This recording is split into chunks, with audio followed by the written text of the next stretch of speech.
Vivemos tempos desafiadores, mas o amor de Cristo é a resposta. É com grande alegria que estamos iniciando uma nova série, cujo tema central é Cuidar e Acolher, refletindo o amor de Cristo. Tanto nos podcasts quanto nas mensagens postadas no canal Conexão com Cristo, nosso foco será o acolhimento, resgatando o verdadeiro sentido de cuidar uns dos outros. Vamos juntos refletir sobre Gálatas 6, versículo 10, que diz: Por isso, enquanto temos oportunidade, façamos o bem a todos, mas principalmente aos da família da fé. O vídeo já vai começar, mas antes, não se esqueça de se inscrever, ativar as notificações e compartilhar com seus amigos e familiares. Junte-se a nós e descubra como pequenos gestos podem transformar vidas.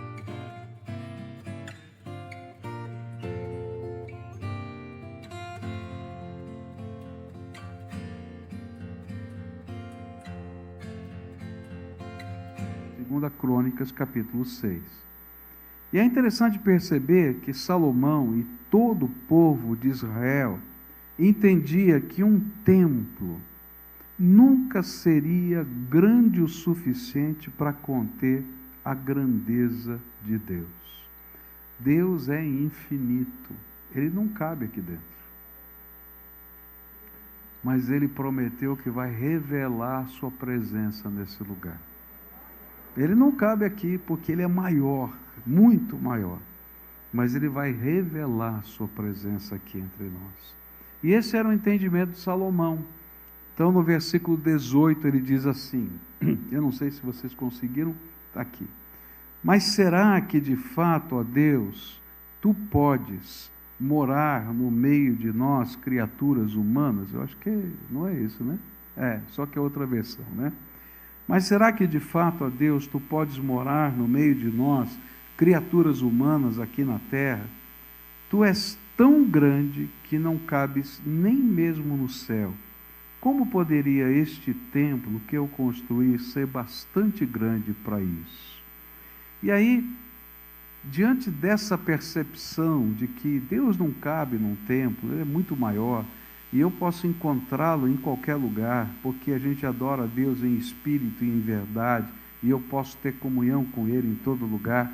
Ele começa a fazer alguns pedidos na oração de dedicação do templo, que nos ajudam a entender o propósito desse lugar. Para que ele existe? Qual é o objetivo de tudo isso que está acontecendo aqui hoje?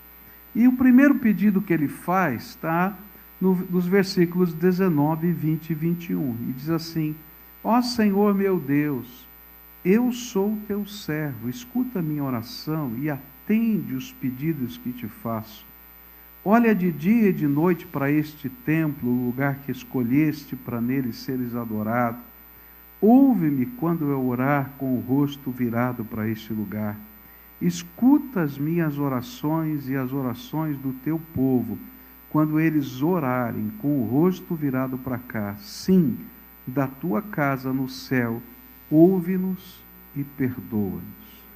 Primeira coisa que Salomão tinha consciência era que, apesar de um templo não poder abrigar a grandeza de Deus, esse era um lugar que Deus mesmo queria que existisse, porque foi Ele que ordenou que fosse construído um templo na cidade de Jerusalém.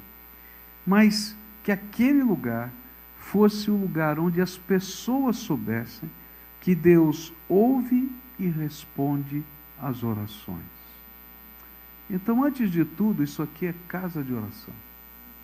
Antes de tudo, esse é o lugar onde nós nos unimos, sabendo que Deus é muito maior, mas que Ele faz maravilhas no meio do seu povo. E Ele faz não porque existam pessoas especiais, poderosas, não, mas porque Ele, o Deus Todo-Poderoso, se inclina para ouvir o clamor do seu povo. Hoje de manhã eu estava, depois do culto, conversando com o pastor William, e a gente comentando sobre essas questões, né? E falando sobre casa de oração. E ele começou a dizer: pastor, olha, quando o senhor falou da casa de oração, e a gente está vivendo isso aqui na nossa comunidade, lá no campus de Almirante Tamandaré. A gente começou a fazer algumas campanhas de oração. algumas semanas de jejum e oração. E começamos a orar por assuntos específicos. E Deus começou a fazer coisas extraordinárias. E ele disse, está vendo aquele casal ali? Apontou para um casal que estava almoçando com a gente. Ele disse, olha, aquele casal, 13 anos, estava tentando engravidar. E no meio da campanha de oração, a senhora conseguiu engravidar. Já tinha tentado todos os tratamentos e Deus fez esse milagre. Está vendo aquele outro casal ali? E a mesma coisa aconteceu com eles, não conseguiu engravidar e Deus fez. Mas sabe, a coisa mais incrível foi que no meio de uma reunião, quando a gente estava orando, na simplicidade de um culto, um irmão levanta, ora, o outro irmão levanta, ora, não é que tem um ungido de Deus que vai lá e faz os milagres, sabe? A oração do povo, porque Deus está ouvindo a oração. Uma senhora, e deu o nome da senhora, que tinha ficado cega de um olho por causa de uma herpes que tinha cometido no seu olho, ela começou a enxergar daquele olho no meio daquela reunião. E depois foi ao médico, e o médico disse assim, olha, o seu outro olho precisa de óculos, mas esse aqui nem óculos precisa. Deus é bom. Agora, por que eu estou falando isso? Sabe, quando a gente ora a Deus, não é importante quem ora. O importante é quem ouve a oração. E quem ouve a oração é o Deus Todo-Poderoso. E Ele recebe o clamor do seu povo por causa da intermediação, a intervenção de Jesus, o nosso Salvador. E pelo mover do seu Espírito, coisas extraordinárias acontecem no meio da gente. Sabe para que existe uma casa como essa? É para o povo lembrar que pode se reunir, ou que pode entrar sozinho, na presença de Deus. E há um Deus Todo-Poderoso que se importa, que ouve e responde às nossas orações. E não importa se é o irmão fulano que orou, o irmão Beltrano que orou, se é o pastor, o que importa é quem está ouvindo as nossas orações. Eu disse hoje de manhã, que há algum tempo atrás, estava lá no culto na nossa sede, e no final do culto uma senhora veio me pedir para ir até onde estava o seu esposo, porque ele estava tendo um problema na sua perna, com muitas dores na sua perna, e ela queria que a gente fosse orar por ele. E enquanto nós estávamos conversando, ela estava me explicando e pedindo que eu fosse até lá, passou um garotinho, mais ou menos uns 7 anos de idade, olhou para aquele senhor, ele estava com uma cara assim meio de dor. Ele disse, tio, tudo bem? Ele disse, não, o tio está com muita dor aqui na perna. Está com dor, tio? Eu falei, tá, estou com dor. Não tem problema, eu vou orar pelo senhor. E aí disse, papai do céu, o tio está com muita dor na perna. Põe a tua mão de poder e abençoa, Senhor. Em nome de Jesus, amém. E saiu correndo. E quando eu saí, fui lá até o fundo da igreja onde estava aquele senhor, ele estava aos prantos. E eu disse, o que está acontecendo? Ele disse, fui visitado por um anjo. Deus mandou um menininho de 7 anos aqui, pastor, nem precisa orar por mim, porque eu sei que Deus já fez, já ouviu, Ele mandou esse menininho só para orar por mim. Aqui tem que ser casa de oração, lugar onde o povo de Deus se reúne para buscar a face do Todo-Poderoso. E sabe, não importa, porque a gente ora em nome de Jesus, não tem nome mais poderoso no céu e na terra. E as coisas grandiosas de Deus vão acontecer. Por isso Salomão dizia, Senhor, Tu és grande demais, não cabe num lugar desse. Mas Senhor, quando a gente entrar nesse lugar e começar a orar, ouve, Senhor, essa oração. Segunda coisa que a gente aprende aqui nesse texto, ou o segundo significado de um templo na terra, está nos versículos 36, na primeira parte, e depois 24 e 25. Salomão disse assim, quando o teu povo pecar contra ti, e não há ninguém que não peque. Quando, por ter pecado contra ti, o teu povo de Israel for derrotado pelos seus inimigos, e quando ele se virar para ti e vier a esse templo para te louvar e pedir o teu perdão, escuta-o do céu, perdoa o pecado do teu povo e leva-o de volta para a terra que deste a eles e aos seus antepassados.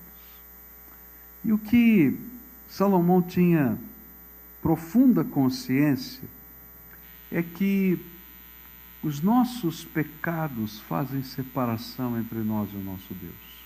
A Bíblia diz isso, né? Que os nossos pecados fazem separação entre nós e o nosso Deus. A gente estava falando de oração, mas muitas vezes as nossas orações são impedidas porque há uma barreira espiritual que nos separa de Deus, chamada pecado. E Salomão tinha consciência disso a ponto de dizer: olha, não tem ninguém que não seja pecador. E eu não preciso convencer você disso, basta olhar para a sua vida e eu olhar para a minha, que eu sei que eu sou pecador, que tenho defeitos, que tenho problemas. E a Bíblia está dizendo que tem um obstáculo espiritual. E é por isso que Jesus veio a esse mundo, para que uma ponte nesse abismo entre o homem e Deus fosse construída através da cruz de nosso Senhor Jesus Cristo. E aí, Salomão tinha essa consciência de que esse poderia ser um lugar onde Deus iria revelar perdão e restauração. Esse é um lugar onde a graça de Deus se revela justamente nas áreas em que nós estamos caídos, quebrados, cheios de caquinhos, né? Eu costumo dizer que às vezes a gente chega na presença de Deus, né, como um monte de caquinhos, né, todo quebrado, todo machucado, todo arrebentado.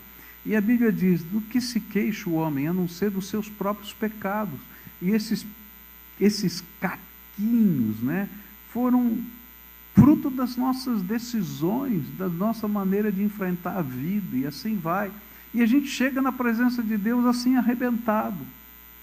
Mas a coisa mais maravilhosa na obra de Deus, e é isso que Salomão está dizendo para a gente, que toda a Bíblia vai dizer para a gente, é que quando nós buscamos a Deus de todo o nosso coração, e Jesus é o nosso mediador, Ele não apenas perdoa os nossos pecados, mas Ele transforma a nossa vida. E aquela pessoa que chegou todo quebrado, todo arrebentado, ele não sai como um remendo, alguém que pega e tenta consertar um vaso quebrado. Outro dia, os meus 4 netos estavam lá em casa, e eu escuto um barulhão na sala, né? Então, um dos vasos da minha esposa, aqueles que a minha esposa, né, cuidava e tal, quebrou. Eu falei: bom, saiam daí que vocês vão se machucar, depois a gente vai arrumar. Aí eu fui, durante aquela semana, na área de serviço, e estava lá o vaso quebrado e os caquinhos. Eu falei para a senhora que me ajuda lá em casa: o que a senhora está fazendo com o vaso? Eu disse: eu vou tentar colar, pastor, vou ver se dá um jeito nesse negócio, porque esse aqui era aquele vaso da dona Cleusa, assim. Eu falei: filha, isso aqui não dá não, vai ficar um remendo pior. E às vezes a gente pensa que é isso na nossa vida, que a gente vai lá e Jesus vai pegar e fazer uma colagem na gente e a gente vai ficar meia boca dali para frente. Mas não é assim que o Senhor trabalha na nossa vida. A obra de Deus é diferente, é tremenda, é grandiosa, porque Jesus perdoa e transforma. E Ele cria obras de arte na vida da gente. Aquilo que parecia ser impossível, Ele transforma em algo novo e cria uma obra de arte. E eu me lembrei de um dia que fui lá na ação social da nossa igreja. Na época havia um projeto de artesanato, e eu cheguei lá, tinha baldes e mais baldes de vidro de carro quebrado, sabe? Quando ele quebra, fica tudo estilhaçadinho. Então tinha baldes e baldes daquilo. Eu falei, mas o que esse povo está trazendo tralha para a igreja aqui? Esse monte de lixo aqui, o que vai fazer com esse negócio? E perguntei para ela, para que serve esse monte de vidro quebrado? Ela falou, pastor, nós vamos fazer umas coisas lindas, verdadeiras obras de arte. Eu olhava para o balde e dizia, não dá, como é que vai ser? Ela começou a mostrar. Tinha uma forma feita de barro, onde elas iam fazer uma como é que chama isso? Uma bandeja, alguma coisa parecida com aquilo, no formato de uma folha. E aí começaram a jogar aquele vidro quebrado em cima daquilo. Depois colocaram num forno por 24 horas. Desligaram aquele forno, mais 24 horas para ser aberto o forno. E quando tiraram, gente, era uma peça de cristal, não sei se você já viu, aquele cristal craquelado assim, caríssimo e lindíssimo. Eu dizia, não é possível, aquele vidro virou esse negócio. Cada vez que eu olho para pessoas que Jesus está tratando, que Jesus está transformando, que Jesus está fazendo uma obra de perdão, eu vejo obras de arte da graça de Deus. E olha, eu vejo isso sempre. Nós temos duas entidades que a igreja participa mais ativamente. Uma é o projeto Ceifar, né, onde a gente trabalha com pessoas que são dependentes químicas. O outro é o projeto Cristolândia, que também trabalha com dependentes químicos, mas trabalha com pessoas que não têm família, que já estão na rua, que estão largados, que são andarilhos da rua, vivem na rua. E tanto num projeto quanto no outro, milhares de pessoas se tornaram obras de arte da graça de Deus. A gente olha para lá e diz, não é possível, olha só o que aconteceu. Que coisa linda, que coisa linda. Porque quando Jesus entra, e quando nós o buscamos nos lugares que Ele nos convoca para estarmos na Sua presença, e esse é o sentido do templo, Ele não apenas nos perdoa, Ele transforma e faz verdadeiras obras de arte. Eu me lembro de um rapaz na Cristolândia que saiu de casa e ficou pelas ruas, e já há muitos anos o pai tinha rompido com o seu filho, e ele tinha um filho, esse rapaz tinha um filho que o avô cuidava. E quando a gente começou a trabalhar o processo de restauração desse moço, a gente tenta sempre reaproximar a família, trazer a família. E aquele pai dizia, não quero ver esse menino, não quero saber dele. Tá bom, então deixa pelo menos o filho dele vê-lo. Ele diz, não, esse menino já sofreu demais, eu não vou deixar ele fazer isso de novo com ele. E passaram-se meses. Esse é um projeto da Cristolândia de 2 anos. A gente trabalha com as pessoas 2 anos, ensina a profissão, coloca no mercado de trabalho, trabalha essa restauração familiar. São 2 anos de trabalho, em que a igreja sustenta, apoia e faz todas essas interfaces. Se não me engano, 7 ou 8 meses depois, aparece aquele pai com o neto, na reunião lá da Cristolândia. E quando eles se encontraram, que choro, que abraço, que restauração. E de repente, aquele filho que não via o pai, e aquele pai que não via, não é, o outro filho que estava ali e que estava preocupado com o neto, estavam sendo impactados pela obra de Deus de transformação. Aquilo que ele não acreditava que podia acontecer, estava acontecendo. Uma nova criatura tinha nascido. Esse é o lugar onde o Senhor nos chama para entender que Ele cria novas pessoas pelo poder do Espírito Santo. Quando a gente pensa no que a sociedade pode fazer, a gente vai logo lembrar do gadareno, não é? A história daquele endemoniado gadareno. Há coisas que a sociedade não consegue fazer, não consegue resolver. Como o caso do gadareno. Então o que eles fizeram? Eles pegaram o gadareno, colocaram correntes nele e restringiram o espaço onde ele podia habitar, só no cemitério. Só que não funcionava, porque ele quebrava as correntes e fugia do cemitério. E assim funciona a sociedade. O que a gente pode fazer? A gente não consegue mudar a pessoa. Então a gente coloca na cadeia, a gente põe no hospital para desintoxicação, a gente faz uma série de medidas restritivas, mas a gente não muda as pessoas. Mas quando Jesus entra, Ele transforma a vida das pessoas. E não importa se ela chegou cheia de caquinhos, Deus faz obra de arte. Ele perdoa e transforma. E aqui precisa ser o lugar onde estarão os perdoados e transformados. A igreja é um grande hospital, onde só tem um médico, Jesus, o resto é doente, que precisa ser perdoado e transformado. E quando a gente estiver aqui, a gente tem que lembrar disso, não importa quem chegue, eu também sou um perdoado e transformado. Se não fosse Jesus, que seria de mim? E essa é a visão que a Bíblia nos mostra. Esse precisa ser um lugar em que isso se revela. Porque o perdão sem transformação é a mera conformação com a miséria humana e a degradação da sociedade.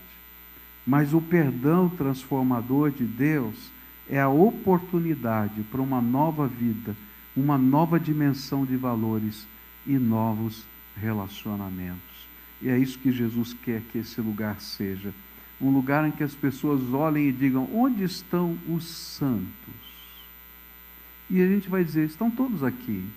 Mas quem são esses santos? Pecadores, perdoados e transformados, que continuam todos os dias a serem perdoados e transformados. Terceira coisa que a gente aprende, versículos 28, 29 e 30. Quando nesta terra houver falta de alimento, ou houver pragas, ou as colheitas forem destruídas por ventos muito quentes, ou por bandidos, ou melhor, por bandos de gafanhotos, ou quando o teu povo for atacado pelos seus inimigos, ou quando houver peste ou doença entre o povo, escuta as suas orações. Se alguém do teu povo de Israel, sentindo o peso da sua desgraça e do seu sofrimento, estender as mãos na direção deste templo e orar, escuta a sua oração, ouve o teu povo, do teu lar no céu, e perdoa e ajuda-o. Só tu conheces os pensamentos secretos do coração humano. A terceira coisa que aprendo aqui com Salomão é que um templo precisa ser o lugar onde o Senhor pode tratar as nossas feridas. Ele perdoa e transforma, mas às vezes nós continuamos doentes, cheios de dores, cheios de marcas da nossa própria história. E quem não tem marcas da sua própria história? E aí a gente chega na presença do Senhor com as nossas feridas. Feridas que foram geradas às vezes pelos nossos pecados, mas às vezes pelos pecados de pessoas que nós amamos e nos machucaram. Injustiças que foram colocadas na nossa alma. E essas feridas sangram, elas purgam. E o pior é que nós precisamos buscar quem possa tratar essas feridas. E a oração de Salomão foi justamente isso. Senhor, quando esse povo ferido e machucado pelos seus pecados, pela própria vida, pelo pecado de outras pessoas, vier buscar o Senhor, que eles possam encontrar neste lugar de oração o único que de fato pode tratar as suas feridas. Sejam estas feridas da maneira que forem, que este seja o lugar da cura, Senhor. Cura a nossa alma. Cura, Senhor, as feridas emocionais. Cura, Senhor, as feridas dos relacionamentos quebrados. Cura, Senhor, as feridas das perdas pessoais. E sabe, o que vai acontecendo é que a gente vai vendo o poder de Deus de curar essas feridas. Quantos de nós chegamos na presença de Deus, às vezes, não só quebrados, sem condição de se levantar, mas cheios de marcas, cheios de cicatrizes. Só que essas cicatrizes continuam doendo, sangrando. E aí o Senhor diz: filho, não é isso que eu tenho para você não, eu tenho mais. Eu não só vou transformar e perdoar, mas eu vou colocar do meu bálsamo, do Espírito sobre a tua vida, e vou erguer você de novo. E nasce dentro da gente uma nova esperança, uma nova fé, uma nova percepção. E aí a gente olha para os problemas que continuam a existir, mas com os olhos da fé e não com os olhos da desesperança. Eu me lembro do meu pai. Meu pai, ele tinha um jeito estranho de educar a gente, né? Um dia eu fiquei do lado de fora de casa, que eu não tinha chave, e morávamos no interior de São Paulo, e eu reclamei com meu pai: pai, olha, fiquei aqui do lado de fora, não tenho chave, não sei o que e tal. Ele disse assim: filho, a vida é assim, às vezes a gente entra em sinucas, em becos sem saída, e a gente pode se conformar e ficar chorando porque não tem saída, ou a gente pode procurar uma entrada pela janela, pelo telhado, e assim a gente enfrenta a vida. E aí eu tomei isso literalmente. Próxima vez que eu fiquei do lado de fora sem a chave, eu falei: papai ensinou. E eu fiquei pensando: bom, deve ter um jeito de entrar nessa casa. E aí comecei a imaginar: por ali não dá, por ali não dá. E aí descobri que tinha uma janela no fundo do quintal, que se eu colocasse, sabe aquela pazinha de lixo assim, e fizesse esse movimento, ela abria. E aí eu entrei pela janela. Quando o papai chegou, ele disse: como é que você entrou? Papai só explicou: se não der certo de um jeito, entra pela janela, pelo telhado e tal.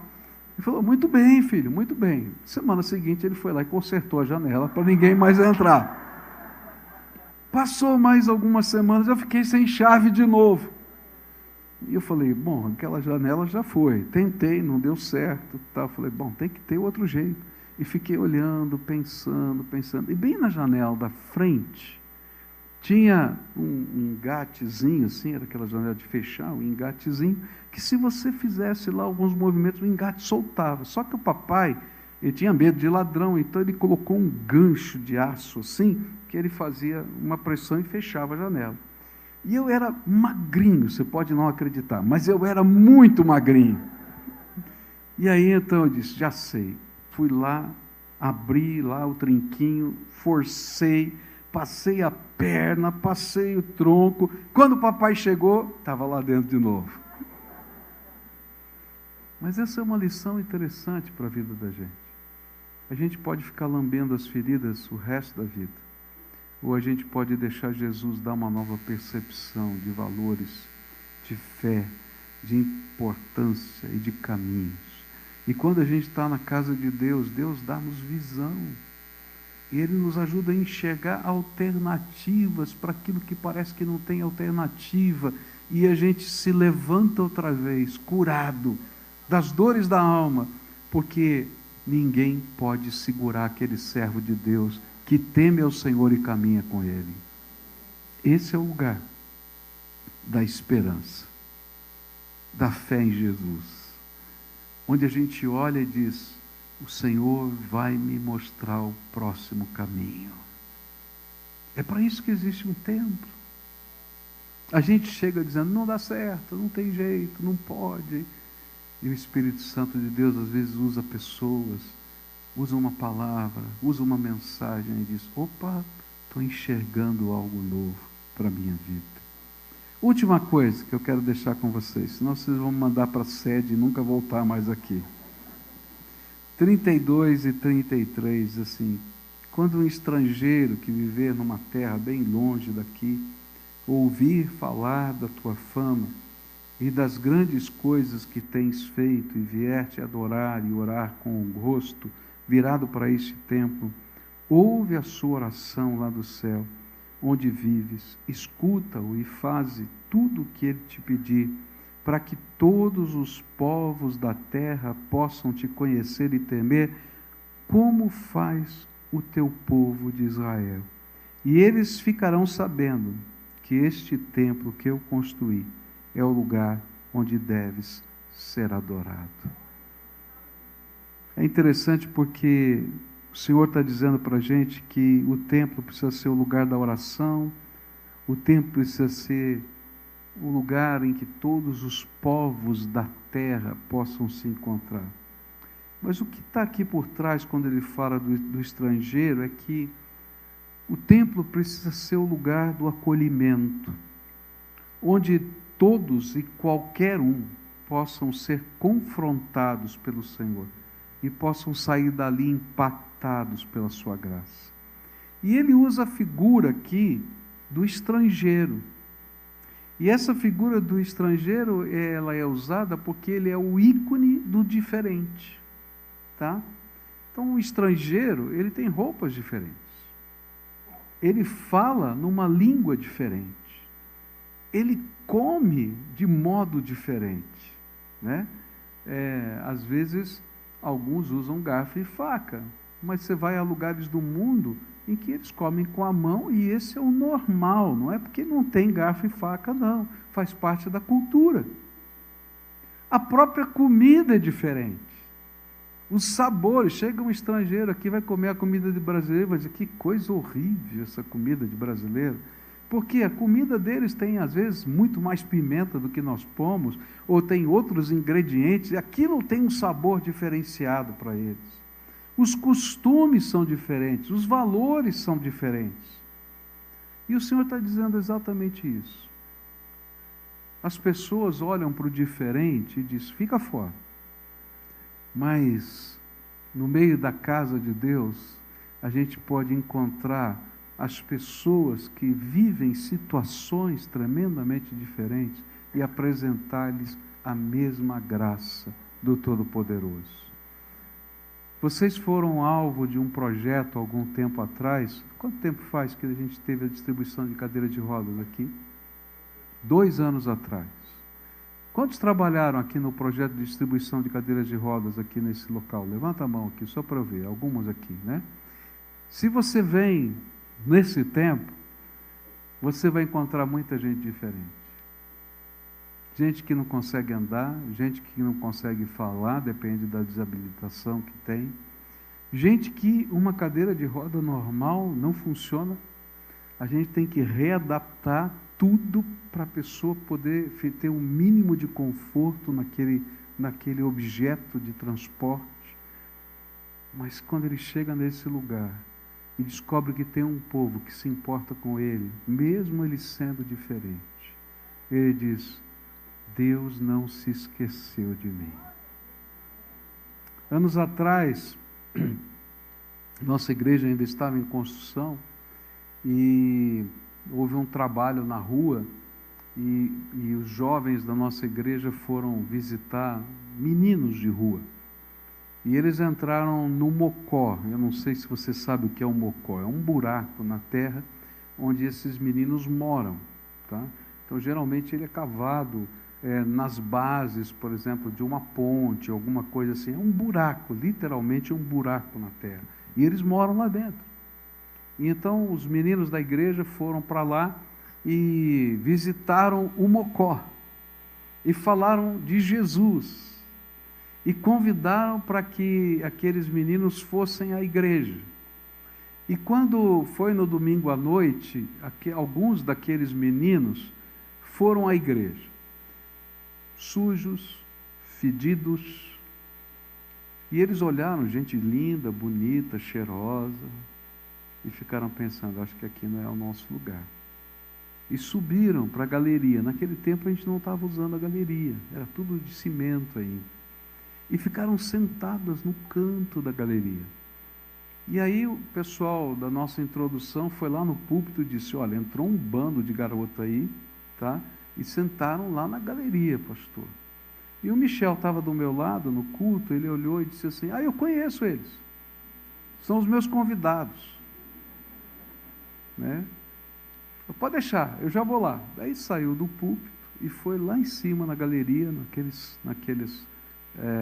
no chão ali, eles estavam sentados no chão, na arquibancada. E aí foi lá e começou a abraçar um, abraçar o outro. E quando chegou, ele abraçou um garoto. Aquele garoto começou a chorar, abraçou e continuou chorando. Falou, o que foi, rapaz? O que está acontecendo? Quando eu entrei aqui, pastor, eu pensei assim, não tem lugar na terra para mim. Nem Deus me quer. E aí eu sentei aqui e pensei, falei alto na minha mente com Deus. Deus, se o Senhor se importa comigo, se de fato tem lugar para mim na tua casa, manda alguém vir aqui em cima me dar um abraço. E aí você sai lá do púlpito, o pastor vem aqui me abraçar. Deus tem lugar para mim. O templo precisa ser o lugar do acolhimento, em que as pessoas quebradas, feridas, machucadas possam dizer, no coração de Deus tem lugar para mim. E Ele está usando um povo para fazerem diferença na minha vida. Eu vim aqui hoje para agradecer a Deus tantas vitórias que Deus nos deu. A gente está muito feliz porque isso está muito bonito, muito confortável. Mas eu não quero perder de vista a essência de tudo isso. E a essência é que isso aqui precisa ser casa de oração. Isso aqui precisa ser a casa do perdão e da transformação. Aqui tem que ser a casa em que Jesus cura os feridos de alma. Aqui tem que ser o lugar para aqueles que acham que não existe mais lugar na face da terra para eles, que eles saibam que o abraço do Todo-Poderoso os envolve. E eu vim aqui hoje dizer, olha, Deus nos chamou para sermos isso, povo de Deus nessa terra. E eu queria orar 2 orações aqui hoje. A primeira oração é a favor de alguém que talvez tenha entrado nesse templo dessa maneira, todo quebradinho, todo machucado. Quem sabe com a sua alma ferida. Quem sabe perguntando, Deus, será que tem resposta para mim? Jesus, será que o Senhor ouve o que eu estou falando? Jesus, será que... E eu queria orar por você, porque Ele me mandou dizer que Ele se importa com você. Tem um plano para a sua vida, tem um propósito com você. E algo tremendo da graça de Deus vai acontecer na sua vida, se você o buscar de todo o coração. E essa vai ser a primeira oração que eu quero fazer aqui hoje.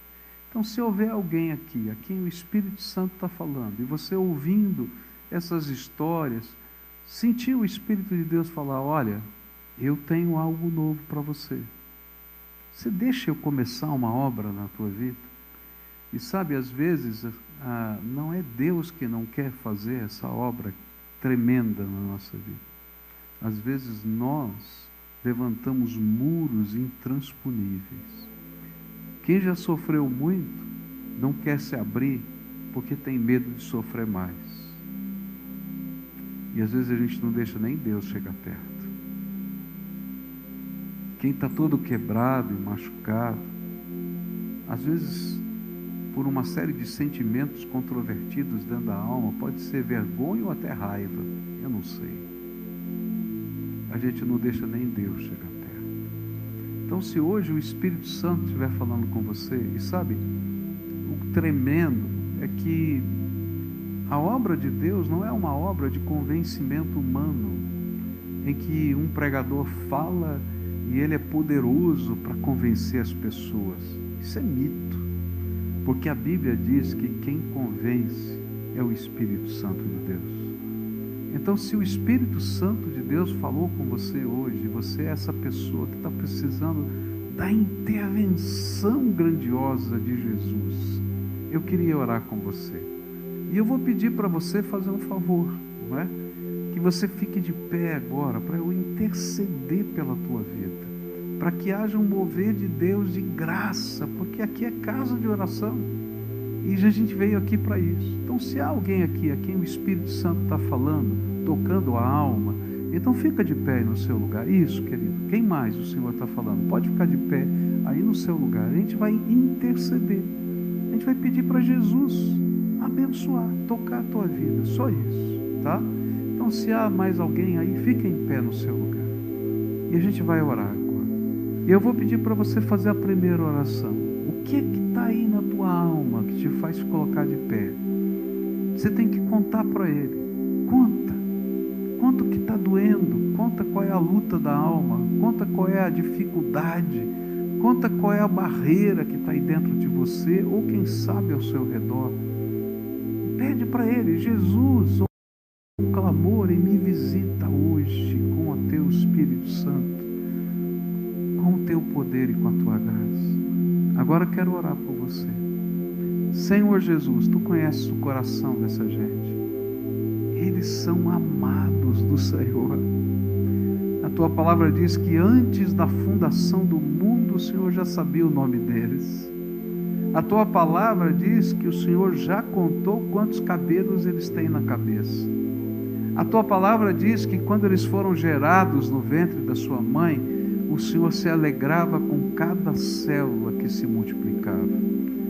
Mas eles estão machucados, Senhor. Estão quebrados. Talvez alguns, Senhor, sintam uma grande barreira, Senhor, impedindo de ter comunhão contigo, de ter comunhão com pessoas. E eles ouviram a tua palavra e creram que o Senhor é poderoso para pegar os caquinhos e transformar em obra de arte.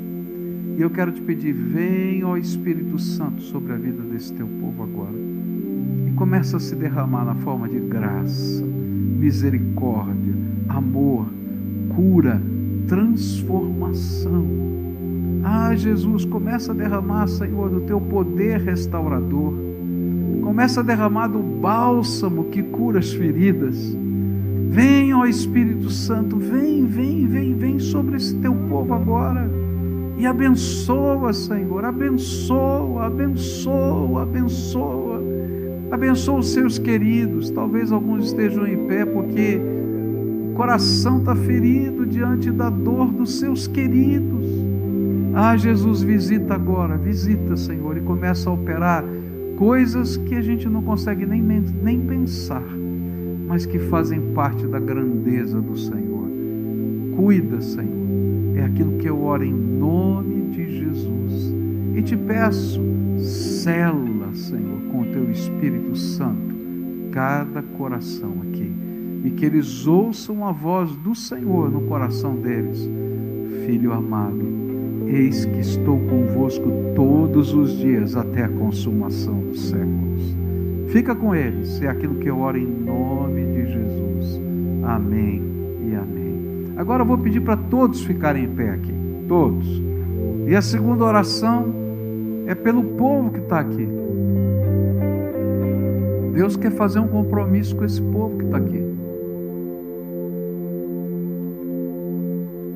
Essa casa é só um abrigo.